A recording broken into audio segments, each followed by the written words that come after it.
शब्द आपल्या मुखातून बाहेर पडले. पण देवतांचा राजा आहे, कधी एकदा पाहिलेली आणि ना देखलेली अशी व्यक्ती आज आमच्या नेत्रासमोर उभी आहे. आपल्या सर्वांचं मी निरीक्षण करतो आहे. हा अनाहूत चेहरा आमच्या डोळ्यासमोर उभा आहे. देवा, या देवतांच्या राज दरबाराच्या शिष्टाईनुसार सर्वप्रथम स्वागत करतोय. उदया धन्यवाद देतोय तुम्हाला. या अगदी आसनावर विराजमान आहात. तुमच्या मान सन्मानाला आदर दिलाही असता, पण तुम्ही एका क्षणात बोलून गेलात की नेमका मी कोण आजची ओळख करून देणार आहे. ती ओळख तू केव्हाच विसरू शकत नाही. तुम्हाला खरं सांगायचं झालं तर अनाहूत चेहरा कधी न पाहिलेली व्यक्ती आमच्या डोळ्यासमोर उभी आहे असे शब्दप्रयोग आम्ही आतापर्यंत वापरले. तुम्ही कोण हे यापुढे मी विचारणार होतो. आधीच बोलून मोकळे झाला, ओळखी देऊ शकता. याला सुद्धा कारण आहे. ज्याचा तुम्ही शेवट केला तो विश्वरूपा त्रिशिरा यांचा सुपुत्र, हा नेत्रासमोर उभा असणारा रुद्रासूर त्वष्टा ऋषींचा तू पुत्र. मग एका शंकेचं निराकरण करू शकशील? जमेल तर नक्की करेल. कारण कोणाच्या मनात काय असेल याचा ठाम न पत्ता. जे तुला ज्ञात आहे ते मला ज्ञात असेल अशातला भाग नाही. प्रयत्न नक्कीच करेल. रुद्रासूर आल्या आल्या सावधाने शब्द उच्चारले. कणाली नेत्र कटाक्ष देवराज देवेंद्राला टाकलास. त्यावेळी तुझ्याकडे पाहून वाटलं होतं की आज आलायस तो काहीतरी करूनच जाशील. पण आता तुझ्या मुखातून शब्द बाहेर पडले त्यानुसार आत्मविश्वास तुझा डळमळीतही दिसू लागला. माझ्या दिसण्यावर जाशील तर फसशील. तुम्ही इतरात माझी गणना करू नका. जो रुद्रासो इथपर्यंत आलाय तो अस्तित्व निर्माण करण्यासाठी, अस्तित्वाच्या निर्मितीसाठी या देवराज देवेंद्राच्या शंभर योजने रुंदीची आणि 150 योजने लांबीची देव सभेत तुझी पावलं पडली असती तर येण्याचा उद्देश सरळ आणि स्पष्ट शब्दात आपण मला कथित करावा. एकच या रुद्रासुराच्या बंधूचा सेवक म्हणजे त्रिशिरा विश्वरूपाचा शेवट आपण केला. माझ्या बापाला दुःख झालं आणि त्याच सुरात ते तो लुटलेला रुद्रासूर या गोष्टीचा जाब विचारण्यासाठी आलाय. माझ्या बंधूचा शेवट का केला, कोणत्या धर्माला अनुसरून केला, कोणता अधर्म माझ्या बंधुकांनी घडला आणि म्हणून तुम्ही त्याचा शेवट केला. रुद्रासूर सत्याच्या राजगादीवर देवराज देवेंद्र अधिष्ठित आहे. जर माझ्याकडून पापाचरण घडलं असतं तर माझ्या कृतीवर देवतांनी टीका केली असती. देवतांनी मला जाब विचारला असता. पण तशी कोणतीही कृती माझ्या बाबतीत देवतांनी केली. मी तुझ्या बंधूबद्दल म्हणजे विश्वरूपाबद्दल जे काही केलं ते योग्यच होतं. हे तुला वाटतंय की तुझ्यातून अधर्म घडला नाही, तुझ्यातून पापाचरण घडलं नाही आणि पापाचरण घडलं नाही असं तुला वाटतंय का? तर या राजगादीचा उपभोग एवढी कर्म तू करून सुद्धा भोगतोय. याला कारण हे राजगादी ही जी काही तुला प्राप्त झाली देव देवतांनी तुझ्या हाती दिली. तू एक बनावट देव आहेस, तू एक बनावट देव आहेस. त्यांचा नाविलाज झाला देवदेवतांचा, म्हणून अजून राजगादी तुझ्या जवळ आहे. कारण देवतांनी शब्द दिला 14 मन्वंतरापर्यंत या राजगादीला कुणी हस्तक्षेप करू शकत नाही. मोठे पण सांगू नकोस, मी धर्माचा, मी सत्याचा, मी पुण्याचा, तू तर असत्याचा आहे. रुद्रासूर देवराज देवेंद्र असत्याचा, होय. देवराज देवेंद्र बनावट देव. आपल्या मुखातून निघणाऱ्या शब्दांचं स्पष्टीकरण ऐकण्याची इच्छा आहे. स्पष्टीकरण करूनच ते प्रत्येक गोष्टीचा जाणपणात विचारायचा आहे. मला सांगा, माझ्या बंधूचा शेवट तुम्ही का केला हे प्रथम सांगा. तुमच्या बंधूंचा शेवट मी केला हे विधान मी मान्यच केलेलं आहे, पण तरी सुद्धा देवतांच्या या सत्यतेची खूण दर्शवणाऱ्या आसानी देवराज देवेंद्र अजूनही अधिष्ठित आहे. म्हणजे माझ्यात सत्याचा अंश आहे, म्हणूनच या राजगादीवर मी अधिष्ठित आहे. आता तुमचा जर मुद्दा असेल की तुमच्या बंधूचा शेवट मी का केला, तर याही तुमच्या प्रश्नाचं मी उत्तर देतोय. हा विश्वरूप म्हणजे त्वष्टा ऋषी आणि त्यांची पत्नी म्हणजे रचना यांच्या कुशीकुलात या त्रिशिराचा जन्म झाला. जन्मताच त्याला 3 शिरा होती. 3 शिरा असल्या कारणानं त्या 3 शिरायोगे अखिल विश्व पाहू शकत होता. अखिल विश्व पाहू शकत असल्यामुळं त्याला विश्वरूप म्हणून या विश्वात ओळखलं गेलं. पण या विश्वरूपाचा सेवक देवराज देवेंद्रला नाईलाजानं करावा लागला. याच्या मुळाशी असणारं कारण, अरे या विश्वरूपाबद्दल मला स्वाभिमान होता, या विश्वरूपाबद्दल मला आदर होता, पण विश्वरूपानं माझ्याबद्दल केलेली खऱ्या अर्थानं अपराधाची ही खूण माझ्या प्राणाला बोलती ठरली. आणि म्हणून माझा नजरेत जो अपराधी ठेवला त्याचा मी सेवक केला. आता त्याचा अपराध कोणता ते आहे. या विश्वाच्या पाठीवर दानवांनी देवतांवर आक्रमण केली. दानवांनी देवतांवर आक्रमण करता क्षणी देवतांना अपयश येऊ लागलं. देवगुरु बृहस्पतींना याची विचारणा आम्ही केली, तरी देवगुरु बृहस्पती देवराज देवेंद्रांना घेऊन ब्रह्मदेवांपर्यंत गेले. तुम्ही ब्रह्मदेवतांनी सांगितलं, देव हो, खऱ्या अर्थानं तुम्हाला दानवांवर जर का विजय मिळवायचा असेल तर चला या विश्वात यज्ञ कर्म करा. यज्ञ कर्मयोगे या विश्वात तुमची शक्ती वाढू शकते. कारण वेदशास्त्राचा नियम बोलतोय, देवा नाम उत्तमम हवी आणि देवेभ्यो उत्तमम हवी. अर्थात हवीर्भाव ज्या देवतेनं ग्रहण केला त्या देवतेची शक्ती अधिकाधिक वाढत असते. अर्थात दानवांवर मात करण्यासाठी आणि देवतांची शक्ती वाढावी यासाठी ब्रह्मदेवांच्या आज्ञेवरून मी खऱ्या अर्थानं यज्ञ आरंभित केला. या यज्ञाचं ऋत्विज पद खऱ्या अर्थानं स्वीकारत पौरोहित्यासाठी विश्वरूपाला मी आमंत्रित केलं. विश्वरूपाबद्दल मला स्वाभिमान होता, त्याच्या ज्ञानाची खऱ्या अर्थानं मला जाण होती, म्हणून पौरोहित्य मी त्याला दिलं. पण त्या यज्ञाचं पौरोहित्य स्वीकारत असताना तो विश्वरूप काय करत होता, तर देवतांच्या नावानं खऱ्या अर्थानं स्वाहाकार करत असताना एकाएकी त्याच्यात बदल झाला.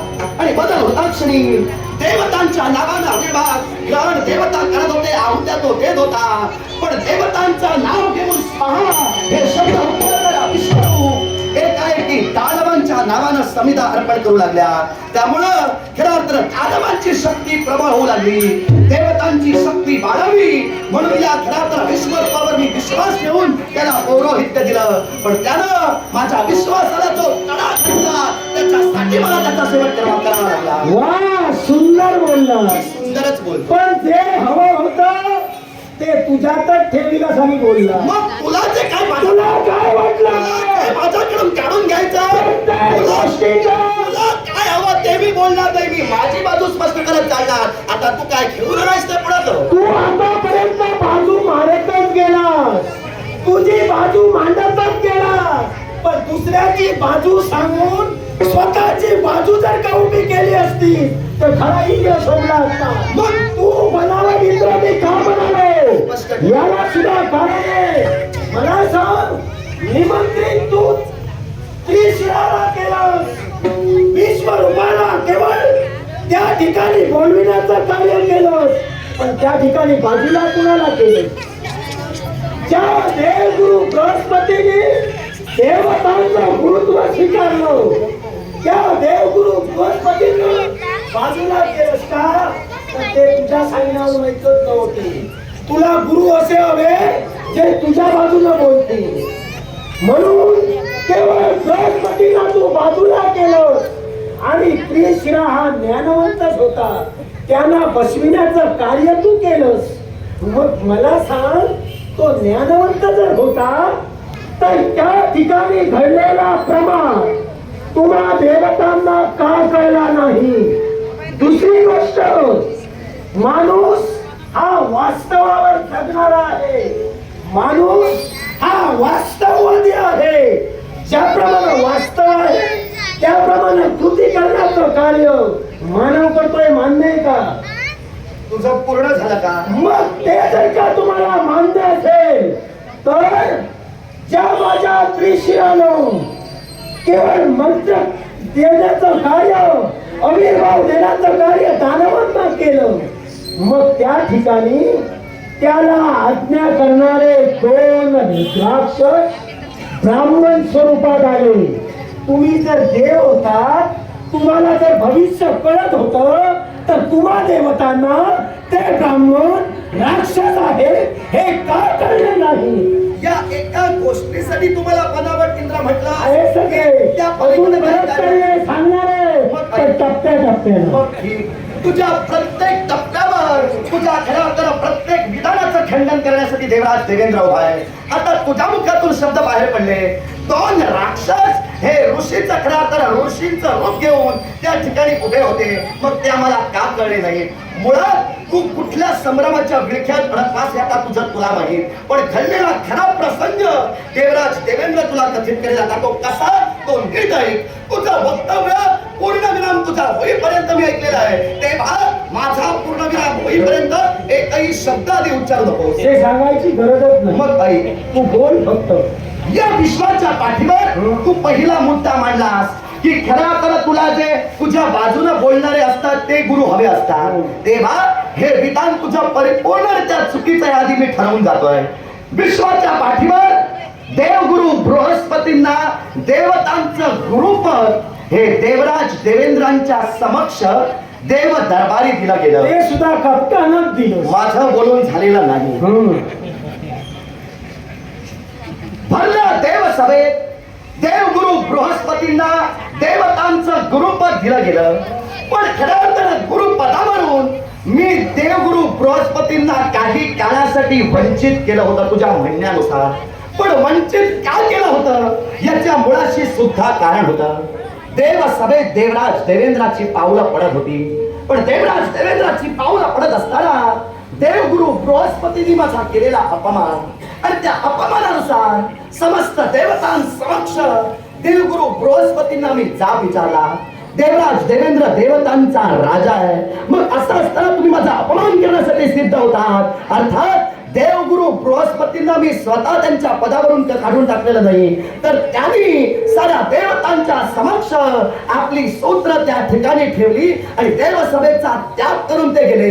त्यावेळी देवतांनी प्रश्न उपस्थित केला, आता देवतांचं गुरुपद कोण भूषविणार? तेव्हा या विश्वरूपाला मी स्वतः पुढे केलं होतं आणि या विश्वरूपाला खऱ्या अर्थानं गुरुपद मी बहाल केलं होतं. अर्थात या विश्वरूपानं देवतांचं गुरुपद हे देवगुरु बृहस्पतींच्या अनुपस्थितीत सांभाळण्याचा प्रयत्न केला होता. अर्थात या विश्वरूपाच्या सूचनेनुसार त्याच्या आज्ञेनुसार तो आमचा गुरु आहे म्हणून खऱ्या अर्थानं मी वागत होतो. पण ज्यावेळी यज्ञ कर्म खऱ्या अर्थानं देवतांच्या स्वाभिमानासाठी देवराज देवेंद्रनं आरंभलं तेव्हा तुझ्या म्हणण्यानुसार तू आता बोलून गेलास. 2 राक्षस ऋषीवरांचं रूप धारण करून तिथे आले ते आम्हाला का ओळखता आले नाही याच्या मुळाशी कारण होतं. हाच त्रिशिरा 3 शिरांनी युक्त होता. पण 3 शिरांनी युक्त असताना सुद्धा तो काय करत होता याची कदाचित तुला कल्पना नसेल म्हणून हे तू बोललास. पहिल्या मुखातून हा त्रिशिरा वेद अध्ययन करत होता, वेदांचं आकलन करत होता. दुसऱ्या मुखातून हाच त्रिशिरा अन्न भक्षण करत होता आणि ब्राह्मण असून सुद्धा मदिरा प्राशन करत होता. आणि तिसऱ्या मुखातून जे वेद आकलन करत होते त्या वेदांच्या ऋचा तो खऱ्या अर्थानं पठण करत असताना दानव हे त्या वेदांची खऱ्या अर्थानं अवहेलना करत होते. तेव्हा त्या दानवांना सुद्धा तो संमती दर्शवत होता. त्यामुळं वेदांची कुठंतरी निर्भत्सना होत होती. ब्रह्मदेवांच्या मुखातून वेदांची निर्मिती झाली आणि वेदाच्या ज्ञानायोगे ही समस्त सृष्टी या सृष्टीत स्थैर्य आबाद राखलं जात आहे. मग त्या वेदांची विटंबना दानव करत होते आणि त्यांना किंचितता सहकार्य हा खऱ्या अर्थानं त्रिशिरा करत होता. तेव्हा त्रिशिराची वेळोवेळी मी समजूत घातली, पण तो ऐकायला तयार नव्हता, ऐकायला तयार नाही. म्हणून खऱ्या अर्थानं साऱ्या देवतांना मी सांगितलं की खऱ्या अर्थानं वेदांचा उपमर्द होतोय, वेदांची अवहेलना या त्रिशिरा कमी होते. तेव्हा देव उद्गरले, काही काळासाठी याला संधी द्या. पण याच विश्वरूपानं काय केलं, देवतांच्या स्वाभिमानासाठी देवराज देवेंद्रानं आरंभलेला यज्ञ, या यज्ञात 2 ऋषीवरांना खऱ्या अर्थानं ते राक्षस होते त्यांना सामील करून घेतलं आणि त्या ऋषीवरांनी त्याच्या मनात बदल केला. तो सुद्धा कोणत्या रीतीनं, तर विश्वरूप हा खऱ्या अर्थानं त्वष्टा ऋषींचा जरी पुत्र असला तरी त्याची माता ही असुरच होती. त्याची माता म्हणजे रचना. हे कदाचित तुला माहित नव्हतं. माझं बोलून झालं, तुलाच माहिती आहे की का? निश्चितच मला माहित आहे. तुला जर माहित असतं तर तू बनावट इंद्र मला म्हटलंच नसतं. ऐक, माझं विधान मी पूर्ण करणार, माझं विधान मी पूर्ण करणार. ज्यावरती रचना ही असुर होती, असुर कन्या होती, त्यावरती त्या 2 ऋषीवरांनी त्याच्या मतात परिवर्तन केलं. मातेच्या स्वाभिमानासाठी झट हा यज्ञ जर पूर्ण झाला तर तुझी माताच्या कुलात जन्माला आली, ते कोण नष्ट होईल. अर्थात आमच्या स्वाभिमानासाठी ज्याला मी पुरोहित म्हणून नेमला होता, तो पुरोहित आमच्या विरोधात खऱ्या अर्थानं त्या यज्ञात स्वाहाकार टाकत होता. म्हणून त्याचा सेवक देवराज देवेंद्रानं केला. सांग मला, न्यायानं जर माझ्याशी बोलत असशील, धर्मानं जर माझ्या नेत्रासमोर उभा राहिला असशील, तर यात देवराज देवेंद्रानं अधर्म काय केला आणि अधर्म काय केला त्या पलीकडे जाऊन देवराज देवेंद्र बनावट देव कसा, हे ठोस कारण तुझं काय ते पुढे कर. याला सुद्धा कारण आहे. तू काय म्हणालास, त्रिशिरा 3 शिरांचे होते, शिर 3रं मारीलच की 3 मारीस? तुला काय समजलं? 3रं शिर मारीलच की 3 मारलीस? माझ्या प्रश्नाचं उत्तर मुळात तुझ्या प्रश्नाचं उत्तर जर द्यायचं झालं तर त्याची शिर ही मी मारलीच नाही. मारलीच नाही, तू मारलीच नाही. त्रिशिराची शिर म्हणतोय मी.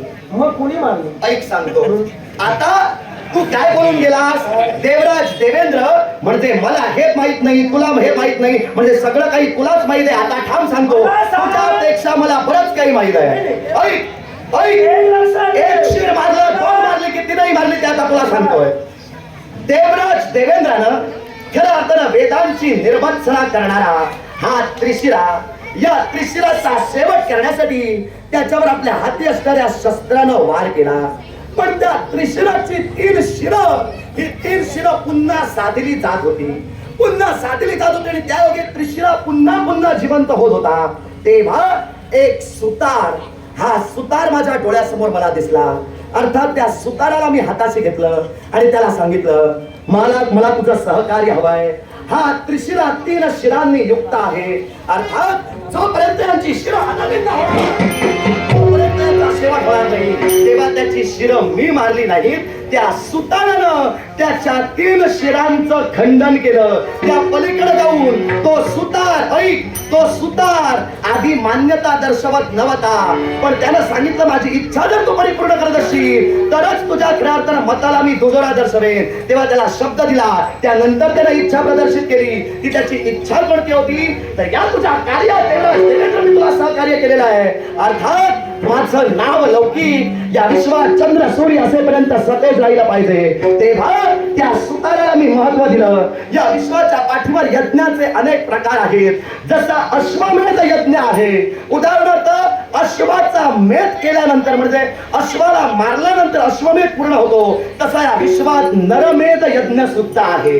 नरमेध यज्ञ म्हणजे काय, तर नराचं शिर ज्या यज्ञात मारिलं जातं त्याला नरमेध म्हणतात. अर्थात जो कोणी यापुढे नरमेध यज्ञ करेल त्या नरमेध यज्ञात हे तुझ्या नावानं खऱ्या अर्थानं शिरकमलाचं स्वागत केलं जाईल. हे खऱ्या अर्थानं महत्व त्या सुताराला ठेवलं. सांग मला, आता देवराज देवेंद्रने त्याची किती शिरं मारली ते मला सांग. सुतार आज्ञांकित कुणाचा होता? सुतार आज्ञांकित त्या क्षणी माझा होता. याचा अर्थ तुझ्या आज्ञेनं केलं. तुझ्या आज्ञेनं जर ते केलं तिसऱ्या मुखाने वेदाची कुचेष्टा केली, थट्टा तिसऱ्या मुखानं केली. मग पहिल्या मुखानं त्याच्या मुखावर काय निघत होतं? पहिल्या मुखातून खऱ्या अर्थानं वेदांचं पठण तो करत मग होता. जर का ते वेदांचं पठण करत होता, तिसऱ्या मुखानं वेदांची जर का स्तुती होत नव्हती आणि जर का पहिल्या मुखानं स्तुती होत होती, तर पहिलं शीर मारणारा सुद्धा तेवढाच त्या असुराप्रमाणे पापी नव्हे का? हे तुझं मत झालं.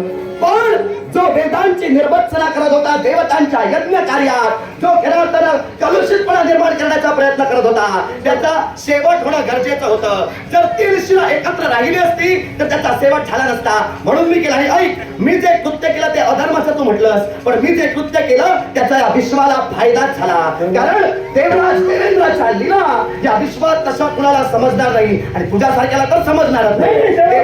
ऐक, ऐक, सांगतोय माझं मी पाहिला नाही, तुझ्यासारखा देव मी पाहिला नाही. कसा पाहशील? मला माझ्यासारखा खरं देवच नाही. तू प्रथमच म्हणालास की देवतांचे देवगुरु बृहस्पती हे माझ्या आज्ञेनं आपलं पण पुष्पिण्यासाठी तत्पर ठरले.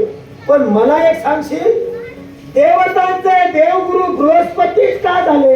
याला कारण होतं, पण त्याआधी मी केलेला जे कृत्य होतं त्याचा फायदा विश्वाला कसा झाला हे सांगू की आता तिथंच नको, ठेवू? आधी हे सांग, माझं मला आवडलं. मग ठीक. तुझं नको. मग तुझं तेच खरं करण्यासाठी जर तू आलास तर हा अहंकारच आज तुझ्या नाशाला कसा कारणीभूत ठरतोय? देव तरी चालेल, पण ऐकूनच जाणार. मग ऐक, देवगुरु बृहस्पतीच देवतांचे राजा कसे झाले हा प्रश्न तो उपस्थित केला. राजा नव्हे, गुरु कसे झाले ते सांग. देवगुरु बृहस्पतीच देवतांचे गुरु कसे झाले हे तुला ऐकायचं आहे तर ऐक. देवतांचं गुरुपद रिक्त होतं. देवतांना कुणीतरी गुरुपद स्वीकारणारा तेवढाच विद्वान पंडित हवा होता. तेव्हा समस्त विश्वातील ऋषीवरांना सूचित केलं गेलं, देवसभेत यावं आणि प्रत्येक ऋषीवरांनी आपल्या ज्ञानाचं प्रकटीकरण देवसभेत करावं. जो कुणी सवाई ठरेल, जो कुणी श्रेष्ठ ठरेल त्याला देवतांचं गुरुपद बहाल केलं जाईल. अर्थात जो दिवस ठरला होता, जी वेळ ठरली होती, त्यावेळी देवगुरु बृहस्पती आले. त्याने आपल्या ज्ञानाचं प्रकटीकरण केलं. समस्त देवतांच्या साक्षीनं, त्रय देवतांच्या मान्यतेनं त्यांनी गुरुपद आपल्या ज्ञानायोगे मिळविलं आणि देवगुरु बृहस्पती देवगुरु झाले. देवगुरु बृहस्पती एकटेच येणार होते की अन्य कुणी पंडित होते? आता मी काय सांगितलं, सृष्टीतील विद्वान पंडितांनी या वार्तात एकट्यासाठी ती स्पर्धा नव्हती, होती. मला सांग, देवगुरु बृहस्पतीच्या तोडीस तोड विश्वास कोण होते? बरेचसे ऋषीवर होते. मग जे दैत्यांचा गुरुत्व स्वीकारून दैत्य राजांसाठी झटते ते दैत्य गुरु शुक्राचार्य यांच्या जीवनात तू काय केलं जेणेकरून देवतांचे गुरु बृहस्पतीच व्हावे? काय केलं का? याला कारण होतं. खोटं बोलू नको. मी आतापर्यंत तरी खोटं बोललेलो नाही. तुझ्यासारखी बाजू मारण्याची मला सवय नाही. मी बाजू मांडूनच चालतो. मला जर एखादा विषय सांगतोय, एकतर बाजू मांडता यायला हवी, उन्हापेक्षा बाजू मांडता यायला हवी, जेणेकरून आपण हे मला सांगू नको. मग या तत्वानं जर तू चालत असशील तर या क्षणी बाजू मांडणारा मी ठरतोय, बाजू मारणारा तू ठरतोय. अर्थात मी बाजू मांडून सुखी आणि तू मारून सुखी. अर्थात या देवसभेत जे जे बसलेले आहेत त्यांनी सुज्ञ कोणते ओळखावं, बाजू मांडणारा सुज्ञ की मारणारा सुज्ञ. माझ्या प्रश्नाचं समर्पक उत्तर मिळाल्यानंतर दैत्य गुरु शुक्राचार्यांच्या बाबतीत तू काय केलं, तेच सांगतोय. तू काय केलं हे ऐकल्यानंतर ते ठरविणार आहे की तू किती खालच्या थराला जाऊ शकतो. बरं, ऐक. तू अधर्म करू शकतोस, तू नाट्यांचा विचार करू शकत नाही हे आता त्यांना कळणार आहे. नाट्यांचा मी विचार करू शकत बोल. नाही. मग दैत्य गुरु शुक्राचार्यांच्या बाबतीत एक प्रश्न फक्त विचारतोय. आल्यापासून तूच प्रश्न विचारलास, मी एकही तुला प्रश्न विचारला नाही. मी खंडन केलं. फक्त एकच प्रश्न. माझ्या प्रत्येक प्रश्नाची उत्तरं दे. म्हणजे देव आहे. मी काय तुझी गाळंतर सोडवायला उभा राहिलो की काय?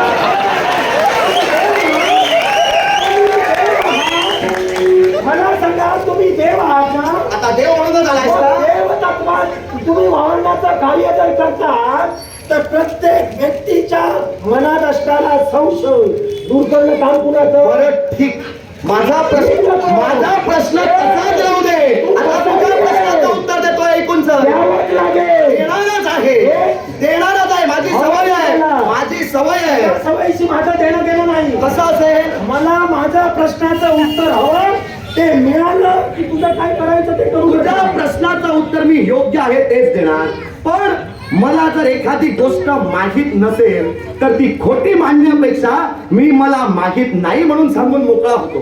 मला त्यात लाज वाटत नाही. ते कळलं, ते सांगायची गरज नाही. ते टप्प्याटप्प्यानं कळणार तू निर्लज्ज आहे हे सांगायची गरज नाही. मी सांगणार आहे. मग तू किती सभ्य आहेस. तू काय मी सांगितलं? सांगितलंच नाही. अरे आत्ताच तुझा माझा जन्म झाला, ज्ञान संपादन करून इथं आलोय. तुझ्या माझ्यात फरक काय माहितीये का? मी सभ्य आहे आणि मी धर्माचा आहे पटवून देण्यासाठी माझ्या जीवाचा आटापिटा करतोयस, पण तू स्वतःच सांगतोयस मी निर्लज्ज. अरे आटापिता ज्यालाच करावा लागतो, आटापिता ज्यालाच करावा लागतो ज्याच्या गाठीला अधर्म आहे, ज्याच्या गाठीला खोट आहे, ज्याला दुसऱ्याचं बरं बघवत नाही त्यालाच आटापिता करावा लागतो.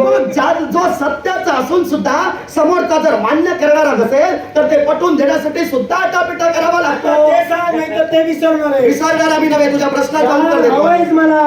दैत्य गुरु शुक्राचार्य हे देवतांचे गुरु झाले नाहीत. त्यांच्या बाबतीत मी काय घडविलं असं तू प्रश्न आपण केला. काय केलं ते सांग. मी काय घडविलं ते सांगणार. कपट तू ठरून मोकळा झाला. बरोबर आहे. कपट ते तू आपण जे करतोय ते धर्माचं, दुसरं करतोय ते कपट. त्याप्रमाणे मला वाटलं तू केलं ते कपटच आहे. मी तरी म्हणेन ते धर्म कार्यच आहे. मी कसं ते तू सांगणार. धर्माचाच आहे. मी सांग आता फक्त. आता मग जागेवर आलास. मी धर्माचा आहे ते तू मान्य केलंस. तू सांग. ऐक, प्रश्नाचं उत्तर महत्वाचं आहे. तू गोंधळून आधी जाऊ नकोस. न्यायासाठी जर आला असशील तर न्यायाच्या जागेवर उभा राहा, धर्माच्या जागेवर उभा राहा आणि माझ्याशी बोल. जेव्हा बाजू तुझी पडते तेव्हा विनोद करायला घेतोय. काय वाटलं? देवेंद्र घुरफटणार की का? मला सांग, विश्वात बुद्धीची देवता कोण? चंद्रमा. मग मला बुद्धी कोण देतोय? त्याला विचारते ना, त्यानं तुला दिली की नाही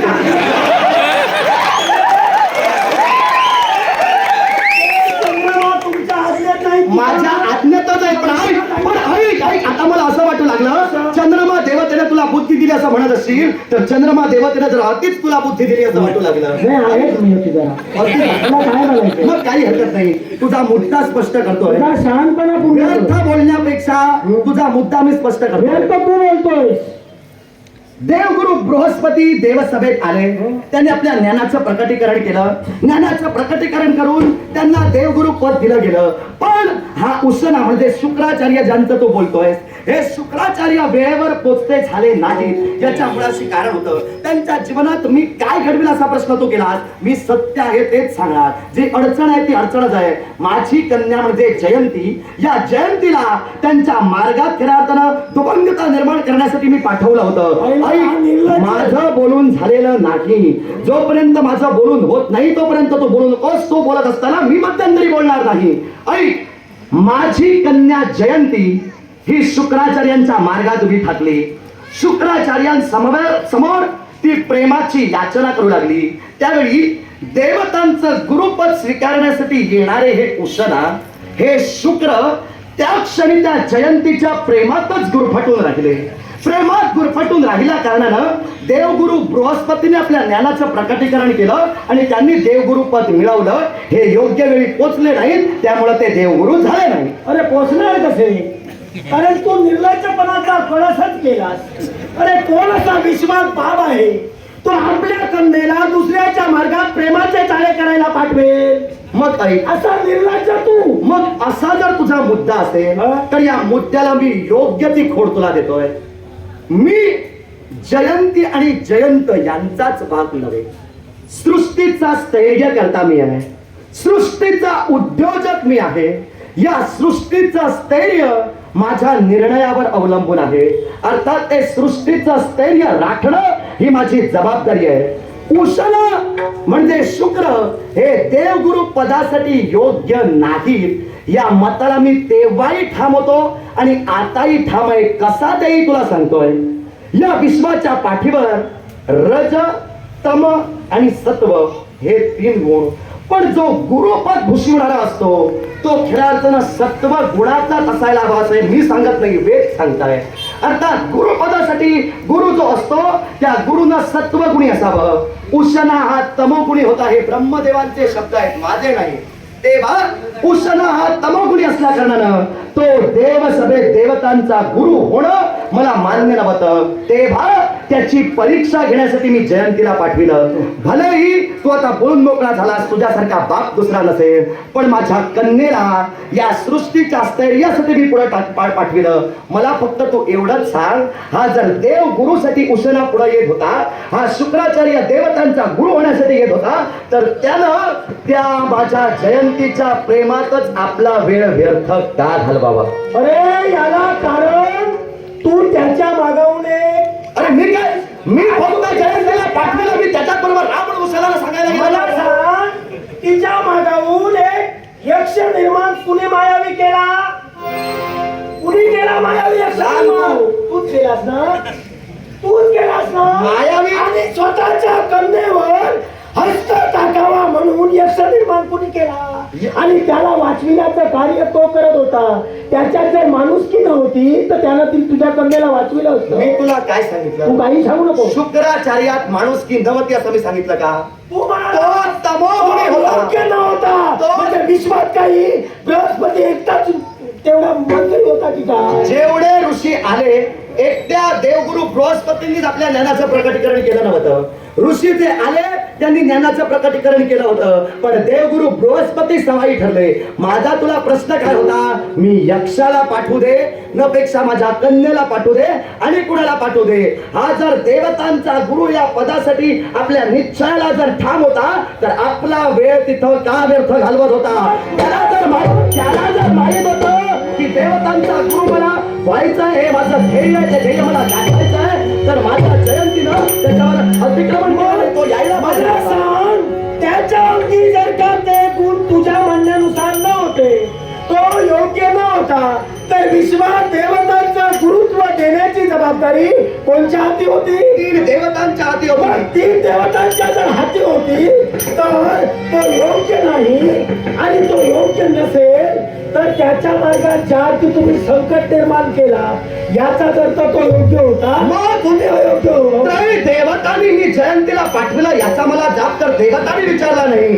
तू जर विश्वरूपाच्या म्हणजे तुझ्या भावाच्या स्वाभिमानासाठी आलास तर तुम्हाला त्याचा का शुक्राचार्याचं सांगतोय? याला कारण आहे, तुझे कर्म सांगतोय. माझे कर्म माझे कर्म तू करू नकोस. मी देवतांच्या सत्यावर स्थित आहे. तू एवढ्यावर थांबला नाहीस. अरे स्वतःच्या कन्याच्या बाबतीत जो करतो तो दुसऱ्याच्या बायकोचा सुद्धा विचार करणार नाही. म्हणजे आणि ते कृत्य तुझ्याकडून घडलं.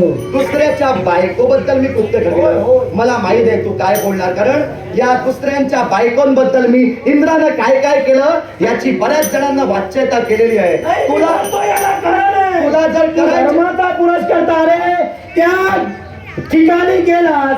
माझ्या बंधूला मी बोलतो याला कारण आहे, कारण तुला पटवून देणार आहे.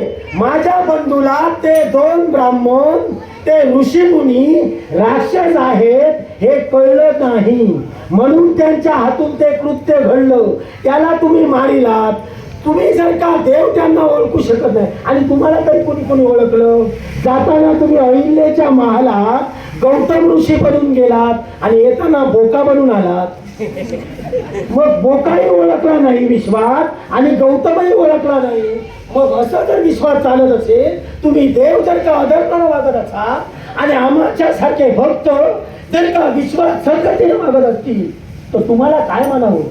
अहिल्याबाबत तू बोलला, पण अहिल्या सांगणार आहे मी धर्मासाठी केलं, माझं कर्म सांगणार नाही. मग हे तू सांगणार मग तुझ्यासारखा निर्लज्ज आहे म्हणून आहे सांगते का का? तू? आहे का? हे तू बोलून मोकळा झाला, पण मी तरी धर्माचाच आहे. अहिल्याचं प्रकरण तू सांगितलं, स्पष्टीकरण हवंय की नको? अरे पण गरज काय, तू बोका बनून आला. अरे तुला हवंय का? त्या ठिकाणी बोकाही केला, जाताना गौतम ऋषी बनून गेला. अरे हिंमत जर होती तर हिंमत बनून का गेला नाही? बस! काय? माझी प्रकरणं बाहेर काढली. हो. मी देवतांच्या सत्य आसनी स्थित आहे. अरे